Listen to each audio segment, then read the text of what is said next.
Hello everyone, welcome back to my channel. Today we are here to discuss the subject human growth and development. Its short name is A1.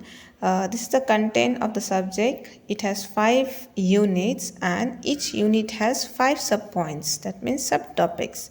Today we will be discussing only the 2 subpoints, that is 1.1 and 1.2. The other subpoints 1.3 and 1.4, 1.5 will be in separate videos. You can check the link in the description below. So without any further delay, let's get started. 1.1. First, let's see what is human development in scientific discipline and why it is studied in psychology and education. So human development as a scientific discipline is the study of how people change and grow throughout the life from birth to old age. Scientists in this field try to understand the physical, emotional, cognitive, and social aspects or social changes that happen over time. They explore questions like how children learn to talk, how teenagers develop their identity, how adults form relationships and careers, and how aging affects our body and minds. So it's all about scientific discipline. Human development is multidisciplinary, means it combines ideas and methods from various fields such as psychology, biology, sociology, and education. Researchers in this field use experiment, surveys, and observation to gather data and develop theories that helps to understand how humans develop in different ways and understand different circumstances.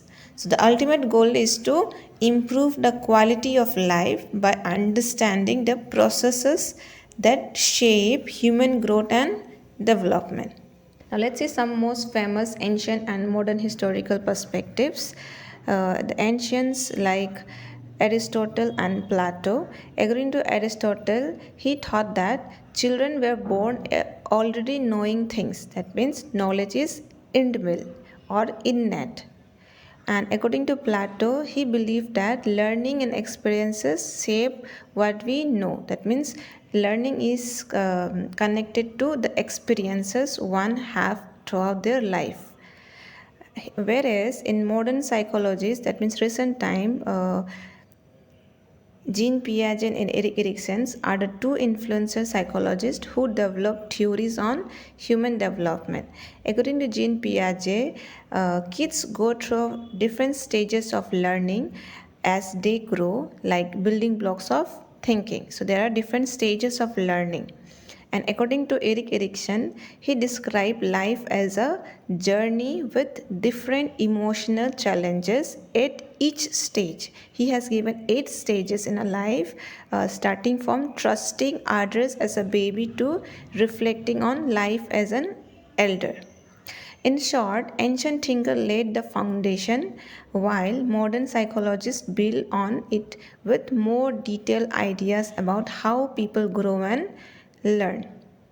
Now let's see why study of human development is important. It is important in 4 different areas such as education, healthcare sector, parenting and psychology. Studying human development helps educator, healthcare professional, psychologists and parents to support growth at every stage of life. In education, teacher use it to understand how kids learn at different ages and adjust teaching method to help them grow.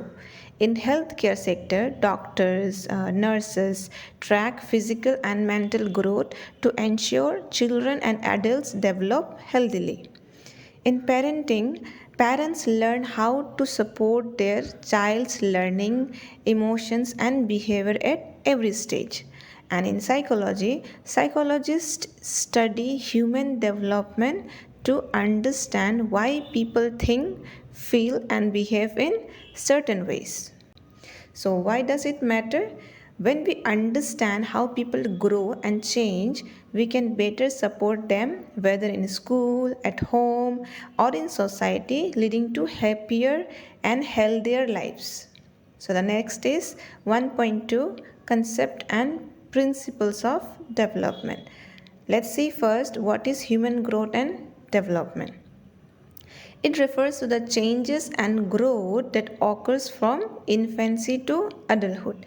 It is a continuous process that involves physical, cognitive, emotional, and social changes. For example, learning to walk as a toddler to forming deep relationships as an adult. So every stage shapes us into who we are today.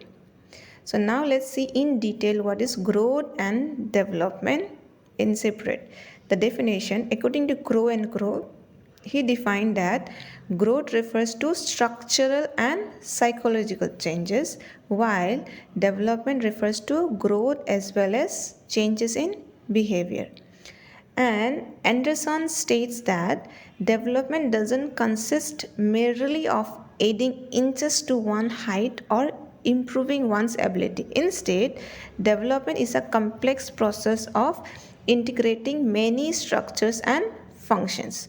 So, in simple terms, growth refers to physical changes like getting taller or stronger, and psychological changes like learning new things.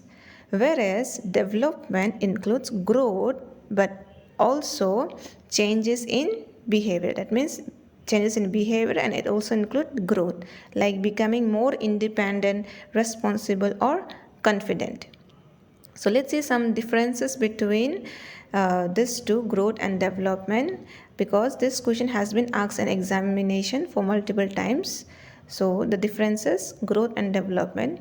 The first, growth, it refers to changes in the body. That means growth means getting bigger, like increasing in height and weight, whereas development refers to overall changes resulting in improvement in function. That means development includes learning new skills, thinking better, and behaving differently.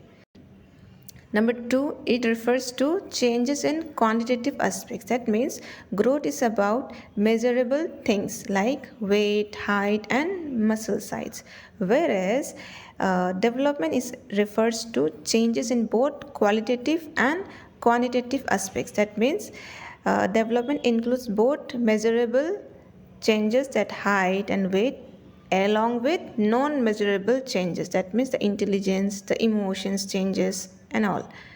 Number three, growth will not continue throughout life. That means growth doesn't continue forever. For example, you stop growing taller at some point, right? Whereas development is a continuous process. That means development happens throughout life. For example, you keep learning and improving over time. Number four, it may or may not bring development. That means growth, just getting taller doesn't mean you are smarter or emotionally mature. Whereas development, it is a possible without growth. That means you become wiser or more skilled even if your body doesn't grow. Number five, it is physical and external in nature. That means growth is something you can see, like getting taller. Whereas development, it is internal and can be physical, emotional, social, and intellectual. That means development includes changes in thinking, emotions, social skills, and intelligence. So it's more internal. 6. Growth, it is measurable because the quantitative changes are specific. We can track growth using numbers. For example, weight in kg, height in centimeter, whereas development, it is observable because the result of development is quite complex and difficult to measure. The development is visible but not always easy to measure. For example, we cannot measure kindness, confidence, right? So we can only observe it. To understand more, this is another example for growth and development. For example, a tree growing taller is example of growth. A tree bearing fruits and giving shade is development. So it's more inner, right? So the conclusion is growth is just about getting bigger, while development is about becoming better. So this is for you.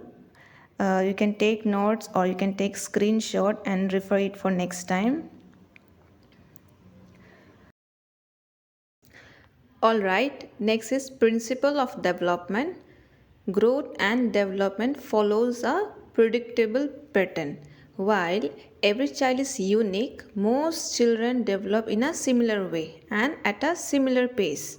There are universal principles that guide growth and development, making it possible to predict the milestones despite individual differences. So, these are some of the common principles. Now, let's see each in brief.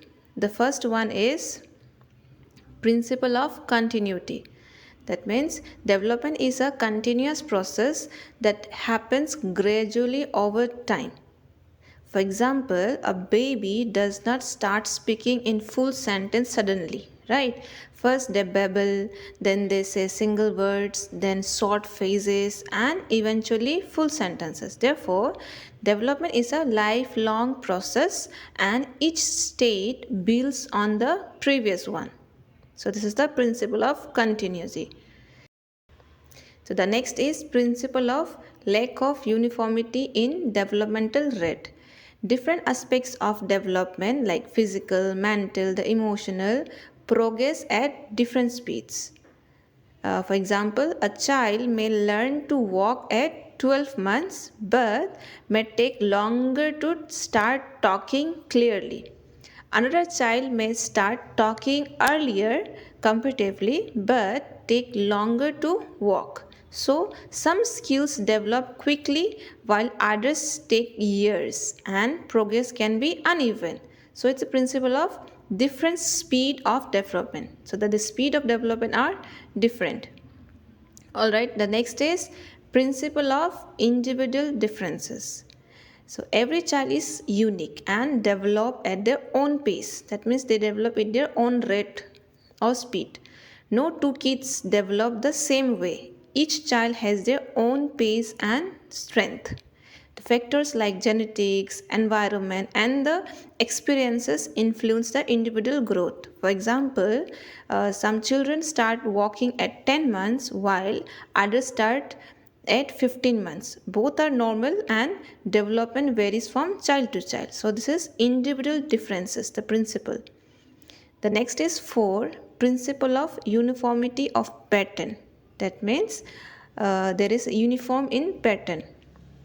Although children develop at different rates, that means different speed, the general pattern remains the same. For example, all children learn to hold their heads up before they sit, crawl before they walk, and scribble before they write. So, the timing may differ, but the order of development is usually the same. For example, babies sit before they stand. The most children follow the same sequence, even if the speed varies. So, this is a principle of uniformity in pattern. The next is principle of proceeding from general to specific responses.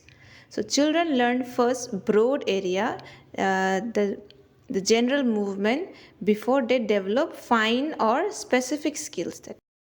That means they gain control over large muscles like arms and legs before they gain control in the small muscles like fingers and toes. That means they learn first how to control their arms and legs, then they control the fingers and toes. For example, a baby moves its whole hand to grab a toy before learning to pick up small objects using fingers. So, this is the principle of proceeding from general to specific responses. The next is principle of integration. That means integration means the process of combining different parts or elements into a whole thing. That means integrate, combination. Different areas of development like physical, cognitive, emotional, social are all connected and influence each other. For example, learning to talk, the cognitive area, helps a child to express their emotions. That means the emotional development and communicate with others, the social development. The principle of integration says that the different aspects of development are combined and they are influenced to each other. The next is principle of interrelation. Interrelation means they are interrelated. That means the different aspects of development are interrelated. Growth in one area of development affects other areas. Like growth in one area like physical strength helps development in other area like playing sports. The cognitive, emotional, social and physical development are all linked and affect each other. For example, when a child learns to walk, that means a physical development, they explore more, which improves their problem solving skills, that means the cognitive development. So, learning to walk, the physical development improves cognitive development, the problem solving skills. So, these are principle of interrelation, principle of interrelation. The next is principle of predictability. That means we can predict the development stages. Since development follows a pattern, we can predict the milestones. Like when a baby will start talking or walking, while exact timing may differ, but the general expectation helps in tracking the progress. We can predict what next development phase will be. So, for example, a child will roll over before sitting, then crawl before standing, and finally walk. So, we can predict these stages even if the exact timing differs from one child to another. The last principle is principle of interreaction. Interreaction means the process of two or more aspects affect each other. So, development is influenced by both genetics, that means the nature, and environment. A child, environment, experiences, and genetic all work together and interact with each other to shape their growth and learning. Both nature and nurture. Nurture means the family, the school, the culture influence how a child develop. For example, a child may have a natural talent for music, that means the genetics, but without exposure to musical instrument or training, that means the environment, the child may not develop full potential. So, there is a need of combination of both genetics and the environment. Alright, you can comment below if any topic you want me to explain in more detail with more example. I will be coming up with that topic. So that's all for today. Thank you so much for watching. See you in the next video. Till then, take care.